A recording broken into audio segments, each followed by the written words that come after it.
Maya Chen had always been invisible. In the sprawling corridors of the Galactic Defense Academy, she moved like a shadow among giants. While her classmates from various alien species boasted about their homeworld's military prowess, Maya kept her head down, clutching her datapad with trembling fingers. The academy housed the best warriors from across the galaxy. There were the towering Krillian warriors with their chitinous armor and razor-sharp claws, the ethereal Vesparians who could phase through solid matter, and the hulking Gorvaks whose skin could deflect plasma fire. Then there was Maya, a small human girl from Earth, barely 5 feet tall, with nervous brown eyes behind thick glasses. "Look at the little Earthling," sneered Zixtal, a Krillian whose mandibles clicked with amusement. "Why did they even accept her into combat training? She jumps at shadows." Maya's cheeks burned as laughter rippled through the cafeteria. She had heard variations of this mockery for months. Her instructors barely acknowledged her presence during training sessions. When teams were formed for combat exercises, she was always chosen last, if at all. The truth was, Maya had only been accepted into the academy because of a bureaucratic error. Earth's military had meant to nominate Marcus Chen, her older brother who had died in a transport accident 3 years ago. By the time the mistake was discovered, interstellar law prevented them from revoking her admission. So here she was, a cosmic joke in a place designed for warriors. During hand-to-hand combat class, Maya found herself paired with Throck, a Gorvak twice her size whose species had conquered 17 star systems. His gray skin was scarred from countless battles, and his yellow eyes held nothing but disdain. "Try not to break, little human," Throck rumbled, his voice like grinding stone. Maya barely had time to raise her arms before Throck's massive fist connected with her solar plexus. The impact sent her flying across the training mat, gasping for air. The other students watched with varying degrees of amusement and indifference. "Pathetic," muttered their instructor, a grizzled Vesparian named Commander Veltar. "Chen, you're dismissed. Clean the equipment storage."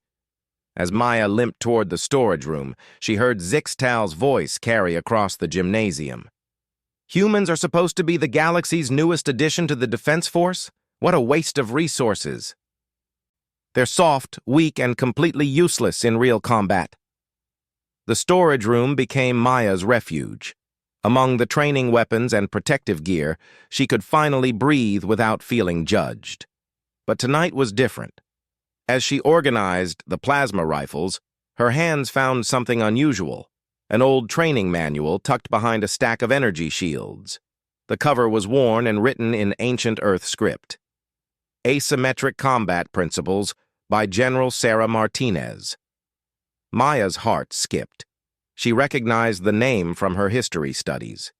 General Martinez had been Earth's first military leader to successfully repel an alien invasion attempt 2 centuries ago. The manual was considered lost to time. She opened it with reverent care. The pages contained detailed analyses of how smaller, weaker forces could overcome superior enemies through strategy, patience, and precise application of force. But it was more than military tactics. It was a philosophy of warfare that turned weakness into strength. "The greatest weapon," Maya read aloud in the empty storage room, "is not the strongest arm or the sharpest claw, but the mind that sees what others overlook." Over the following weeks, Maya's routine changed. She still endured the daily humiliations in class, still cleaned equipment after everyone else had left, but her evenings belonged to the manual. She studied every page, memorized every principle, and slowly began to understand something her classmates didn't. The Academy's training was designed around the assumption that strength conquered all. Each species brought their natural advantages: Krillian speed, Gorvak durability, Vesparian phasing abilities, and simply applied them with overwhelming force. But humans had something different, something that didn't fit the Academy's traditional model. Maya began observing her classmates with new eyes. She noticed that Zixtal always favored his left side when striking, compensating for an old injury. Throck's massive frame made him slow to change direction. The Vesparians, despite their phasing ability, had a split-second vulnerability when transitioning between solid and ethereal states. During tactical simulations, while others focused on direct assault strategies, Maya studied the environments, the objectives, the countless variables that determined victory or defeat. She began to see patterns, weaknesses, opportunities that her supposedly superior classmates missed entirely. But knowledge without application was useless. Maya knew she needed to test her theories, and soon she would have her chance. The Academy's monthly combat assessment was approaching, a series of one-on-one battles that determined class rankings. It was the perfect opportunity to prove that Earth's representative wasn't the cosmic joke everyone believed her to be. The night before the assessment, Maya sat alone in her dormitory room, the manual open beside her. Her reflection in the dark window showed the same timid girl who had arrived months ago, but something had changed. Behind the thick glasses, her eyes held a new determination. She thought about her brother Marcus, about the family honor she carried, about every sneer and dismissive comment she had endured.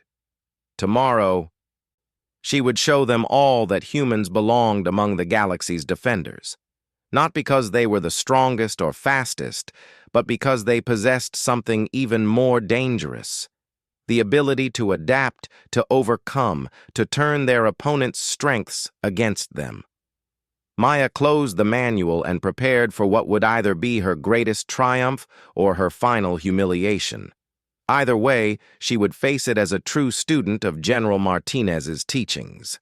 The timid girl was about to become something her classmates had never seen before: a human warrior who understood that victory belonged not to the strongest, but to the smartest. The Academy had no idea what was coming. The combat assessment arena buzzed with anticipation as cadets from across the galaxy prepared for their monthly evaluations. Maya stood in the preparation area, watching the holographic bracket display cycle through the matchups. Her stomach churned as she saw her first opponent: Zixtal, the Krillian who had made her life miserable since day one. Around her, other students were engaged in last-minute training routines. The Gorvax practiced their devastating power strikes against reinforced dummy targets. Vesparians flickered in and out of phase, testing their timing. Krillians honed their lightning-fast claw attacks on precision targets. Maya simply stood still, eyes closed, running through scenarios in her mind. She had memorized every technique from General Martinez's manual, but more importantly, she had spent weeks observing Zixtal's fighting patterns. The Krillian was fast and aggressive, but he had tells, subtle shifts in posture before each attack, a preference for high strikes, and that favoring of his left side. "First match, Cadet Zixtal versus Cadet Chen," announced the arena's AI system. A wave of snickers rippled through the crowd. Several cadets had actually stopped their own preparations to watch what they expected to be the day's entertainment: the tiny human getting demolished by one of the Academy's top fighters. Maya walked into the arena, her training uniform loose on her small frame. Across from her, Zixtal stretched his forearms, his mandibles clicking in anticipation. He stood nearly 8 feet tall, his exoskeleton gleaming under the arena lights. "I will try to make this quick, little earthling," Zixtal said, his voice carrying to the crowd. "It would be cruel to prolong your suffering."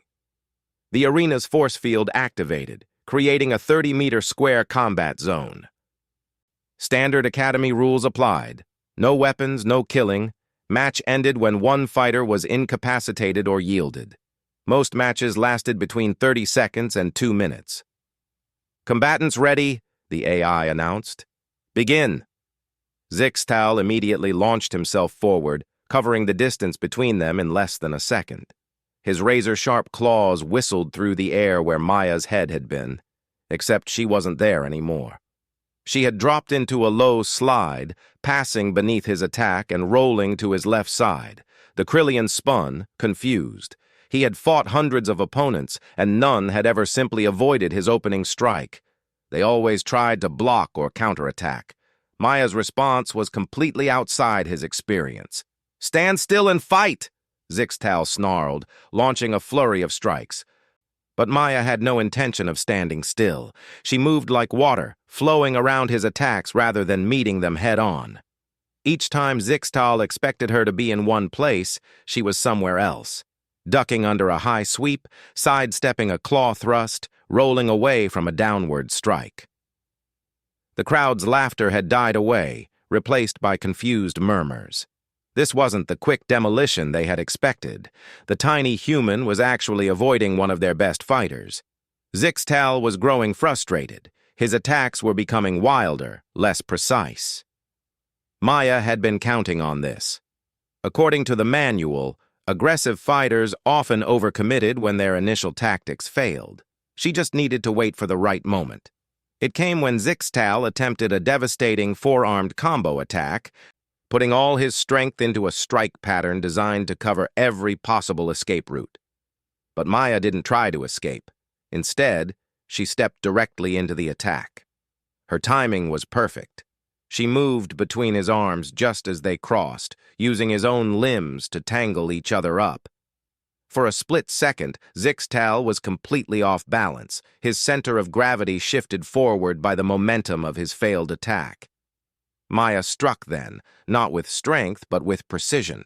Her elbow found the nerve cluster just below Zixtal's left shoulder, the same spot he had been unconsciously protecting. The Krillian's left arm went completely numb, his balance destroyed. Before he could recover, Maya swept his legs. All 8 feet of Krillian warrior came crashing down, and Maya was there waiting. She applied a chokehold she had learned from the manual, not around his throat, which was protected by natural armor, but against the breathing spiracles along his neck. Zixtal thrashed for several seconds before tapping the mat in surrender. The arena fell completely silent. Maya released the hold and stood up, breathing hard but victorious. She looked up at the crowd of stunned faces staring down at her. Many of the alien cadets had never seen one of their own lose to a human before. "Winner, Cadet Chen," the AI announced, its neutral tone somehow making the upset sound even more dramatic. As Maya left the arena, she heard the whispers starting. How had she done it? What kind of human fighting technique was that?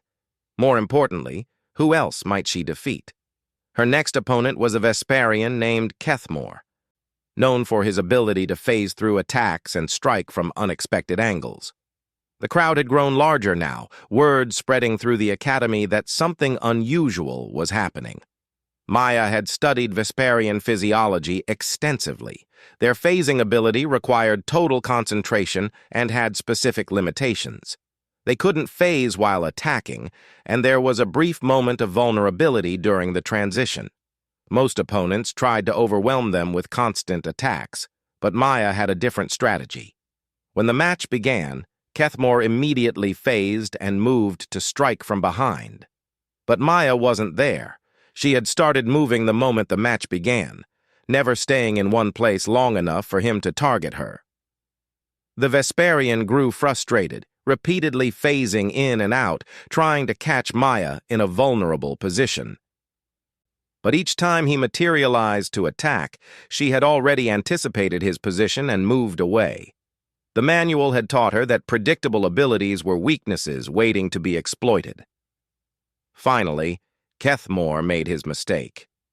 Desperate to land a hit, he maintained solid form longer than usual, chasing Maya around the arena. She led him in a specific pattern, timing her movements to his footsteps. When he finally lunged forward for what he thought was a guaranteed strike, Maya pivoted on her heel and grabbed his outstretched arm. Using his own momentum against him, she threw him across the arena with a hip toss that would have made General Martinez proud. Kethmore hit the far wall and didn't get up. 2 victories. The arena was now packed with cadets, instructors, and even some administrative staff who had heard about the humans' impossible winning streak. Maya could feel their eyes on her as she prepared for her third match. Her next opponent was Gorthak, a Gorvak whose species was known for their incredible durability. His skin could deflect energy weapons, and his bones were denser than titanium. He outweighed Maya by at least 300 pounds. "Your tricks will not work on me, human," Gorthak rumbled as they faced each other in the arena. "I will simply endure whatever you do and crush you." Maya nodded politely. She had expected this challenge. The manual had extensive notes on fighting heavily armored opponents. The key was understanding that every armor had weak points, and every advantage came with corresponding disadvantages. Gorthak's durability made him slow and overconfident. He stood in the center of the arena like a mountain, arms spread wide, practically inviting Maya to attack him. Most opponents would waste their energy trying to punch through his defenses. Maya sprinted directly at him, then slid between his legs before he could react. As she passed underneath, she grabbed his ankles and pulled with all her strength. Physics did the rest. Gorthak's massive frame toppled backward like a felled tree. Before he could get up, Maya was on his back, applying a sleeper hold that targeted the carotid arteries in his neck. His thick skin protected him from cuts and impacts, but it couldn't protect his blood flow to his brain. Gorthak struggled for 30 seconds before going limp. The crowd erupted in shocked cheers and angry protests. 3 victories. Maya stood in the center of the arena, no longer the timid girl who had arrived months ago. She had proven that humans deserved to be here, that Earth's warriors could stand among the galaxy's best. But her greatest challenge still awaited. Commander Veltar himself had entered the bracket, deciding that someone needed to put the upstart human in her place. The grizzled Vesperian was a veteran of dozens of campaigns and had never lost a training match. As Maya prepared for what everyone expected to be her final fight, she thought about the manual's most important lesson. Victory belonged not to the strongest, but to those who understood that true strength came from turning weakness into advantage. The galaxy was about to learn why humans had earned their place among the stars. The Academy's main arena had never been so packed. Word of Maya's impossible winning streak had spread beyond the cadet quarters to the faculty, administrative staff, and even visiting dignitaries from various worlds. They had all come to witness what many believed would be the humans' inevitable defeat at the hands of Commander Veltar. Maya stood in the preparation chamber, no longer the invisible girl who had once hidden in storage rooms. 3 months ago, she had been a cosmic joke. Now she was the center of galactic attention, and she could feel the weight of every expectation pressing down on her shoulders. Commander Veltar was a legend. In his 50 years of service, he had led successful campaigns against the Hive Collective, survived the siege of Zerion Prime, and personally trained 3 generations of Academy graduates. His Vesperian abilities were enhanced by decades of combat experience, and his tactical knowledge was considered unmatched. "Nervous, little Earthling?" The voice belonged to Throck, the Gorvak who had humiliated her in her first combat class. His tone was different now, still hostile, but tinged with a grudging respect. Maya looked up at him through her glasses. "Should I be?" Throck's scarred face twisted into what might have been a smile. "Commander Veltar has never lost a training match, not once in 30 years. He will not go easy on you because you defeated a few cadets." "Good," Maya replied quietly. "I wouldn't want him to." Her response seemed to surprise Throck. He studied her face for a long moment, as if seeing her for the first time. "You have changed, human. When you first arrived, you were prey. Now," he paused, searching for the right words. "Now you carry yourself like a predator." "How?" Maya thought about the question. How did she explain the transformation that had taken place over the past weeks? How did she describe the moment when she realized that her perceived weaknesses were actually her greatest strengths? "I learned that being underestimated is the most powerful weapon in the galaxy," she said finally. Before Throck could respond, the arena's announcement system crackled to life. "Final match of the combat assessment. Commander Veltar versus Cadet Chen. Participants report to the arena floor." The walk to the arena felt longer than usual. Maya could hear the crowd's murmur growing louder as she approached. Some were cheering for her, caught up in the underdog story. Others were calling for the commander to put the upstart human in her place. Most were simply curious to see how the impossible streak would end. Commander Veltar was already waiting in the center of the arena.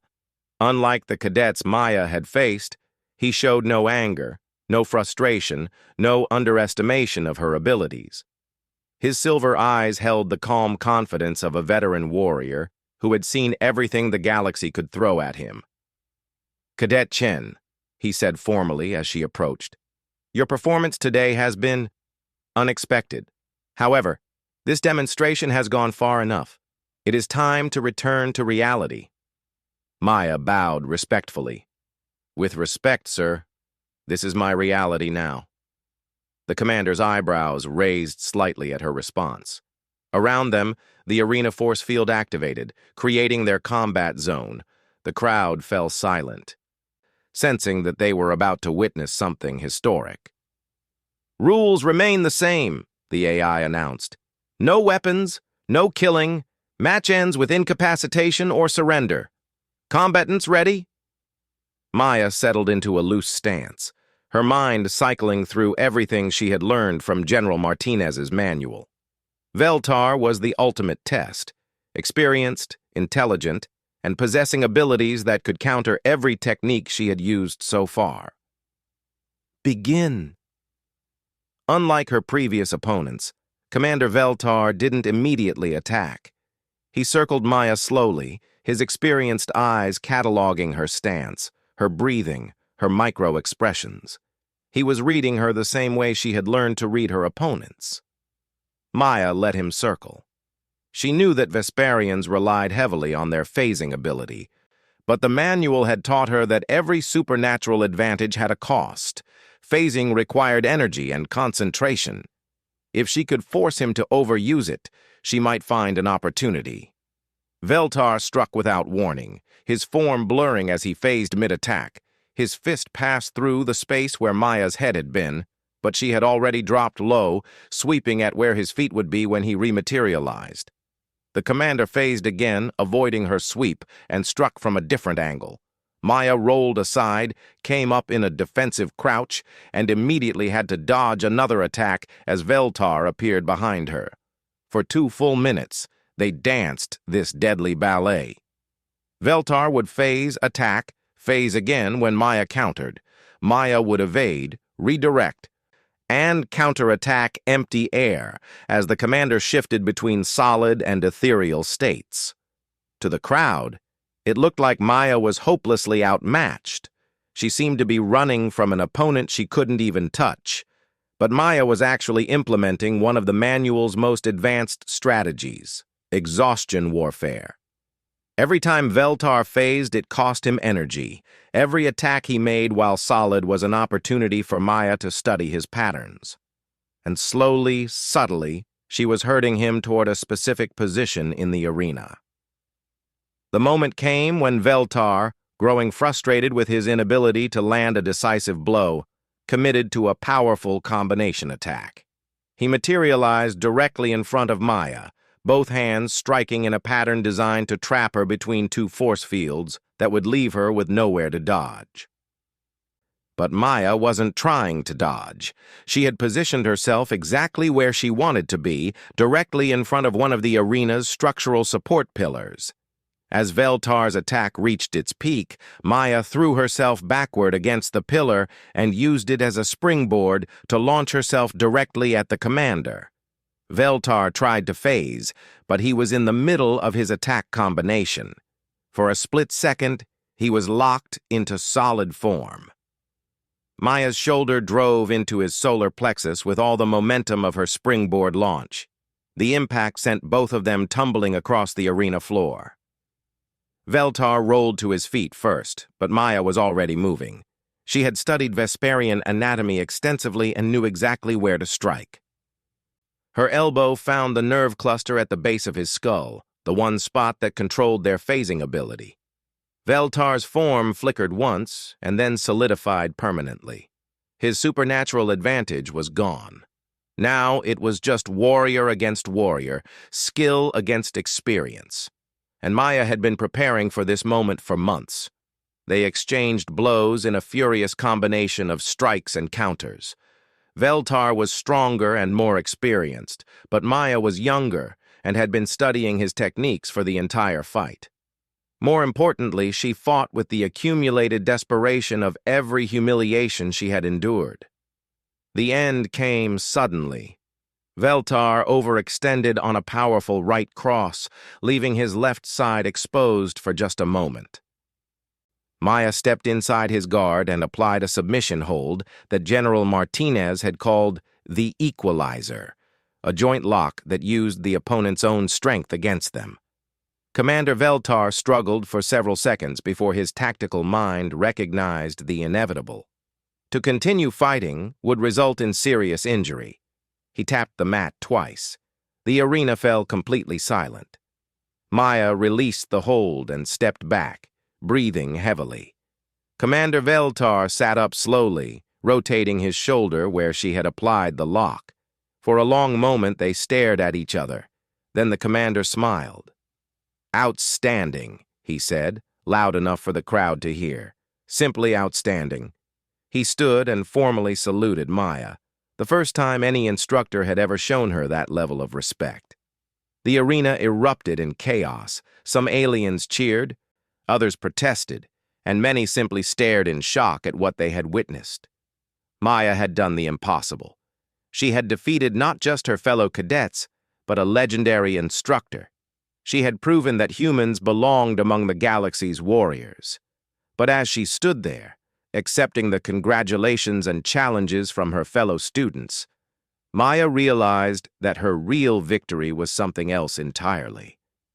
She had stopped being the timid girl who let others define her worth. She had become someone who understood that true strength came not from muscle or natural abilities, but from the courage to stand up and fight back when the entire galaxy expected you to fall. Later that evening, as Maya sat in her dormitory room cleaning her glasses, she found a message waiting on her personal communicator. It was from Earth Defense Command, offering her early admission to their advanced tactical program. Apparently, word of her performance had reached all the way back to her home planet. Maya smiled and set the message aside. She had months of academy training left, and she intended to make the most of them. The timid girl was gone forever, replaced by something the galaxy had never seen before, a human warrior who understood that the greatest victories came not from being the strongest, but from refusing to give up when everyone expected you to lose. Outside her window, the stars beckoned with infinite possibilities. Maya Chen was ready to meet them all.